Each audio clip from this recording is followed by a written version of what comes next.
Gikonsidera sa usa ka dabawenyong survivor nga ikaduhang kinabuhi ang iyang pag-recover sa makamatay nga COVID-19.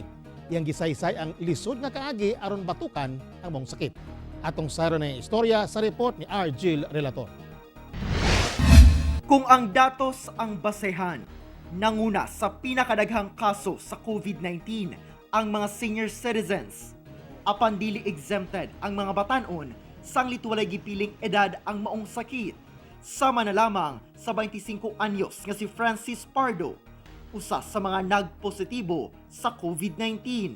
Sunod-sunod na pagsipon si kog panghatching ug dry cough ug imulawas kapoy maski wala kay bugat na ginahimo.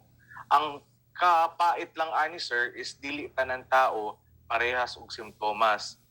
Sulod sa 24 ka adlaw, 3 ka isolation facilities ug usa ka ospital ang iyang gibalhin-balhinan nga mao'y nagmonitor sa iyang kondisyon.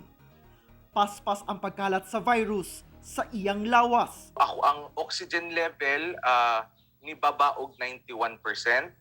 So sa kuad ako ug lawas obese number 3 ko. So medyo delikado to siya. Katong naa ako sa SPMC sir, actually nawala ako sa kuang panghimuot na ato kay dili na ko sigurado kung mabuhi pa ko or dili.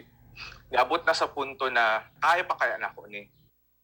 Dinhi nasukod ang iyang pagtuo sa iyang kaugalingon, ingon man sa labawng makagagahom. Moabot sa point na pagkagabi makadungog ka na naay nagahilak, nagahagulhol.